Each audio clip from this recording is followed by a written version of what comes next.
Students, আজকে হচ্ছে Wednesday. আর ওয়েডনেসডেতে আমাদের রুটিন অনুযায়ী আমাদের বলা আছে যে আমরা আজকে ক্লাস 9-এর দাফনদাতের কোয়েশ্চেন ব্যাংকের রাইটিং করব। তো চলো দেখে নিই যে আমরা ক্লাস 9-এর দাফনদাতের কোয়েশ্চেন ব্যাংকের কোন রাইটিংটা করতে চলেছি। এখানে আমি খুলে নিয়েছি ক্লাস 9-এর দাফনদাতের কোয়েশ্চেন ব্যাংকের 272 পেজ।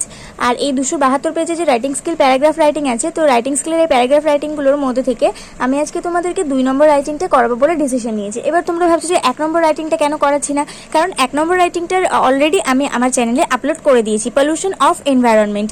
তো তোমরা যদি ওই প্যারাগ্রাফটা কেউ না দেখে থাকো তাহলে অবশ্যই আমার এই ভিডিও ডেসক্রিপশন বক্সে দেওয়া লিঙ্ক থেকে দেখে নিতে পারো।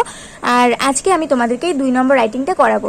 তো লাইভে মানে এটা আমাদের আমি জাস্ট লিখে দেখাবো তোমাদেরকে, কারণ আমারই একজন পরিচিত স্টুডেন্ট আমাকে বলেছিল যে আমি যদি তোমাদেরকে মুখে পড়ে শোনানোর থেকে লিখে আমি যদি রাইটিংটা তোমাদের কাছে পেশ করি তাহলে তোমরা আরও বেশিক্ষণ দেখবে রাইটিংটা এবং তোমরা বানানগুলো ভালো করে বুঝতে পারবে।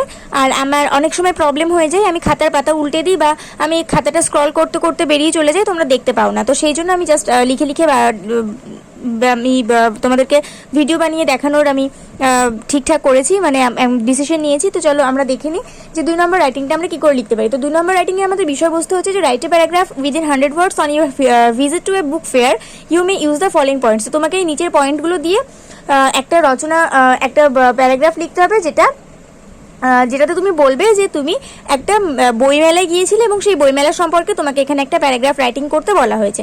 তো এখানে আমরা ইন্ট্রোডাকশন দেবো প্রথমে, তারপর কবে গিয়েছিলাম, আমার সঙ্গী কারা কারা ছিল, তারপরে আমরা দেবো যে কতগুলো দোকান ছিল, তারপরে কী ধরনের দোকান ছিল, কতটা সময় আমরা কাটিয়েছি সেখানে, কীরকম আকর্ষণীয় বুকস ছিল, আর কি কি অ্যাডিশনাল ইন্টারেস্ট ছিল, আর মানে যদি কিছু অ্যাডিশনাল ইন্টারেস্ট থাকে তাহলে সেটা লিখতে বলেছে, আর তোমার এই বুক ফেয়ারে রিভিজিট করার কারণটা কি, আর কনক্লুশন। তো এইখানে আমরা এইভাবে প্যারাগ্রাফটা লিখবো। তো দেখো আমি সাদা পাতা নিয়ে চলে এসেছি, চলো বেশি সময় নষ্ট না করে আমরা তাড়াতাড়ি প্যারাগ্রাফটা লেখা শুরু করি। কিন্তু তার আগে এখনও পর্যন্ত চ্যানেলটাকে সাবস্ক্রাইব করনি, অবশ্যই মাই টিউটোরিয়াল স্কিমকে সাবস্ক্রাইব করে পাশে থাকা বেল আইকন প্রেস করে দাও আর অল বাটনটা অন করে দিও, যাতে আমি ভিডিও আপলোড করার সাথে সাথে তোমাদের কাছে নোটিফিকেশন চলে যায়। তো সাদা পাতা সাদা রেখে লাভ নেই, প্রথমে আমরা এখানে সুন্দর করে বুক ফেয়ারে হেডিং করে নিই, তারপর আমরা সুন্দর করে লিখতে শুরু করবো। তো চলো এবার শুরু করা যাক। একটা কথা শুনে নাও, তার আগে একটা কথা শুনে নাও, সেটা হচ্ছে your visit to a book fair. এটাকে আমি বদলে দেবো, এটাকে আমি বদলে লিখবো যে my visit to a book fair. ঠিক আছে, এটাকে আমি এরকম করে না লিখে হেডিংয়ে লিখবো my visit to a book fair. তো চলো শুরু করা যাক।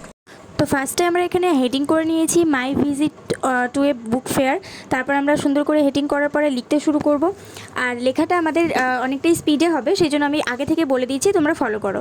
তো এখানে আমি লিখবো I am very fond of fairs and festivals. আমি মেলা এবং উৎসব অনেক বেশি ভালোবাসি। They lessen the monotony of routine based life. তারা আমাদের ছকে বাঁধা জীবন থেকে এবং আমাদের যে দৈনন্দিন একটা একঘেয়েমি থেকে আমাদেরকে মুক্তি দেয়। But of all festivals I like the book fair most. কিন্তু সমস্ত ফেস্টিভ্যালের থেকে আমি বইমেলাকে সব থেকে বেশি আর কি পছন্দ করি। It is usually held in winter. এটা সাধারণত শীতের সময় হয়ে থাকে। Last year I visited the Kolkata book fair. আমি গত বছরে আমি কলকাতার বইমেলাতে গিয়েছিলাম with my 3 friends and our literature teacher. আমার সাহিত্যের টিচার এবং আমার 3 জন বন্ধুর সঙ্গে। তো the fair was held in the salt lake stadium. এই মেলাটা হয়েছিল সল্ট লেক স্টেডিয়ামে। ইট ওয়াজ আ গ্রেট ফিস্টস অফ বুকস। সেখানে কিন্তু বইয়ের অনেক মেলা ছিল, অনেকটাই জমজমাট একটা ব্যাপার ছিল। আর সাধারণত আমরা কলকাতা বইমেলাতে যখন গিয়ে থাকি তখন দেখি সত্যি কতটা জমজমাট হয়ে থাকে মেলাটা। এমন কোনো বই থাকে না, এমন কোনো ভাষার বই থাকে না যে সেখানে আমরা পাই না, তাই না? কারণ আমরা বইমেলাতে যেতে অনেকটা পছন্দও করি, আর ওখানে অনেক কম দামে, মানে অনেক কম দামেও কিন্তু ওই বইগুলো পাওয়া যায়। সেই জন্য বইমেলাটা আমাদের কাছে অনেকটাই আকর্ষণের। তো আজকে বইমেলা নিয়ে যারা যারা প্যারাগ্রাফ লিখছো তাদের নিশ্চয়ই বইমেলার প্রতি একটা আলাদা ভালোবাসায় জন্মে গেছে। তো চলো তারপর আমরা আমাদের প্যারাগ্রাফটা কন্টিনিউ করি। তারপর আমরা আবার লিখব যে দ্য গ্রাউন্ড ওয়াজ টেস্টফুলি ডেকোরেটেড। ওই জায়গাটা খুবই সুন্দরভাবে ডেকোরেট করা হয়েছিল। তো এখানে আমাদের লেখা চলছে, এখনও আমি যতদূর বলেছি তোমাদেরকে ততদূর পর্যন্ত লিখে উঠতে পারিনি। আমি জাস্ট তোমাদেরকে বলছি যে সুন্দরভাবে গ্রাউন্ডটা ডেকোরেট করা হয়েছিল, কিন্তু এখানে এখনও পর্যন্ত লেখা চলছে যে ইট ওয়াজ এ গ্রেট ফিস্টস অফ বুকস। মানে সেখানে অনেক বইয়ের জমজমাটে একটা পর্ব ছিল। দ্য গ্রাউন্ড ওয়াজ টেস্টফুলি ডেকোরেটেড, এটাকে খুব সুন্দরভাবে ডেকোরেট করা হয়েছিল। এতক্ষণ পরে আমি আমার পয়েন্টে ফিরে আসলাম। The gates of fair were nicely designed, মানে ওই যে ঢোকার যে গেটটা সেটা খুব সুন্দরভাবে ডেকোরেট করা হয়েছিল। আর ওখানে অনেক 100-র ওপরে বুক স্টলস ছিল, আর যেরকমটা আর কি বুক ফেয়ারও হয়ে থাকে। আর ওই স্টলগুলো কিন্তু অনেক সুন্দরভাবে ডেকোরেট করা হয়েছিল ফুল দিয়ে এবং অনেক রকম বই দিয়ে। মানে বই তো থাকবে, বই না থাকলে বই মেলা হবে কি করে। তো সেই জন্য 100-রও ওপরে বেশি সেখানে দোকান ছিল এবং 100-রও ওপরে বইপত্র ছিল, অনেক মানুষজন ছিল। এইভাবে আমরা বইমেলার এই প্যারাগ্রাফটাকে সুন্দরভাবে সাজিয়ে ফেলবো।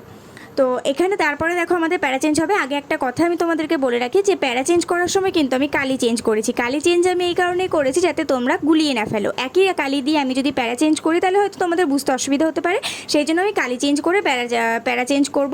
ঠিক আছে, তো এখানে আমি লিখে দিয়েছি। এখন আমাদের লেখা চলছে, there were hundreds of book stalls and hundreds of people in the amazing fair. Those book stalls were beautifully decorated with flowers and also different kinds of books. তো এই পর্যন্তই কিন্তু আমাদের প্যারাটা হবে। আমি তো স্পিডে বলে যাচ্ছি, কিন্তু এখানে আমার লেখাটা অনেকটা স্লো হচ্ছে। তো এখানে আমাদের প্যারা চেঞ্জ হচ্ছে, আর প্যারা চেঞ্জের পর আমি লাল কালি নিয়ে নেবো। লাল কালিতে আমি লিখছি, দেখো, the atmosphere was calm and quiet. পরিবেশটা খুবই শান্ত এবং মনোরম ছিল। I breathed in an air of learning. আমি শিক্ষণীয় একটা পরিবেশে খুব সুন্দরভাবে আমি নিঃশ্বাস নিচ্ছিলাম। আইটা তোমরা আশা করছি ভালোভাবে দেখতে পাচ্ছ, কারণ আমি অনেক লেখার সময় খাতাটা শুধু একবার ডান সাইডে একবার বাঁ সাইডে ঘুরিয়েছি। তো একটু ভালোভাবে দেখে নিও। The soft and sweet strains of music fill the air.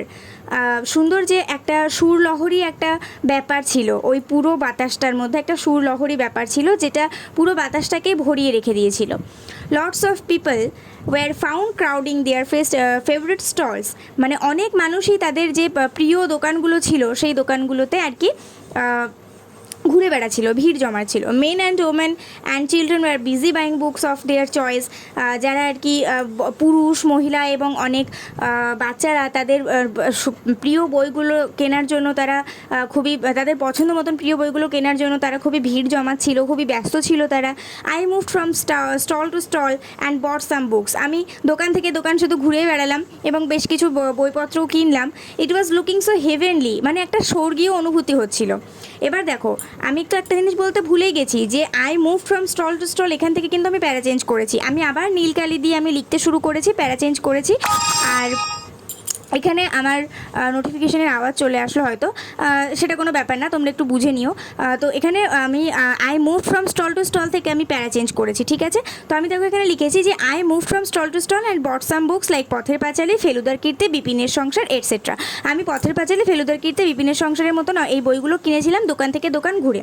It was looking so heavenly, এটা খুবই একটা স্বর্গীয় অনুভূতি দিচ্ছিল। The salesman were moving around the salesman were, এইটুকু লিখে আমার আর এই পেজে জায়গা ছিল না। দ্য সেলসম্যান ওয়্যার লিখে আমি তো পরের পেজে চলে এসেছি, আর পরের পেজে আমাকে লিখতে হয়েছে যে মুভিং অ্যারাউন্ড দ্য স্টল। মানে আমাদের আলটিমেট সেন্টেন্সটা দাঁড়াচ্ছে যে the salesman were moving around the stall, মানে দোকানিরা ওই স্টলের সামনে সামনে ঘুরে ঘুরে বেড়াচ্ছিলেন to help the customer out. ওই যারা আর কি খদ্দের তাদেরকে একটু বাইরে বেরোনোর জন্য সাহায্য করছিলেন। কাস্টমার লেখাটা একটু ডান সাইডে ঢুকে গেছে, ওটা একটু ভালো করে দেখে নিও। আর আশা করছি বানানগুলো তোমরা ভালোভাবে দেখতে পাচ্ছ। There were various story books, colour books, poem books etcetera. সেখানে অনেক রকমের গল্পের বই, রঙিন বই, ছবির বই, কবিতার বই এইসব ছিল। এখানে এইটুকু লিখে আমরা তারপরে লিখবো যে আমরা তার আরও একটা মানে বিসাইডস বাইং অফ বুকস, মানে বই কেনার পাশাপাশি I also enjoyed a talk show of many stalwarts of art and literature. আমরা মানে কলা শিল্প এবং সাহিত্য শিল্পের একটা বেশ কথিত শিল্প আমরা বেশ একটা দেখলাম ওই অনেক ধরনের শিল্পীদের কাছ থেকে। এবং যখনই ইভিনিং হয়ে গেল তারপরে আমরা বাড়ি ফিরে আসলাম, আর তবু আমি বইমেলাতে আবার ফিরে যেতে চাই। As evening approach I was back, I still eagerly wait for the book fair everywhere for its uniqueness. মানে এর যে অদ্বিতীয় একটা ভাবটা, বইমেলার মতন অন্য কোনো মেলা কিন্তু হতেই পারে না। তো এর যে ইউনিকনেসের জন্য আমি এখানে আবার যেতে চাই। তো এই ছিল আমাদের প্যারাগ্রাফ। তো প্যারাগ্রাফটা যদি ভালো লেগে থাকে তাহলে অবশ্যই একটা করে লাইক করে দিও বন্ধুদের সঙ্গে, আর অনেক অনেক শেয়ার করে দিও, কারণ শেয়ার করলে তবেই তোমার বন্ধুরাও এত ভালো একটা প্যারাগ্রাফ লিখতে পারবে। আর সাবস্ক্রাইব করার কথা তো আমি তোমাদেরকে প্রথমেই বলে দিয়েছি, আর আমি জানি তোমরা সুন্দরভাবে সাবস্ক্রাইবও করে দেবে। তো এখানে আমাদের প্যারাগ্রাফ শেষ হচ্ছে। Thank you for watching. আর অবশ্যই লাইক, কমেন্ট, শেয়ার করে আমাকে জানিও যে প্যারাগ্রাফটা কেমন লাগলো। নেক্সট কোনো ভিডিওর জন্য তোমরা অপেক্ষা করতে থাকো, পরের ভিডিওতে দেখা হবে। ততক্ষণ পর্যন্ত সবাই ভালো থাকো, সুস্থ থাকো, মন দিয়ে পড়াশোনা করতে থাকো। চলো নেক্সট ভিডিওতে দেখা হবে।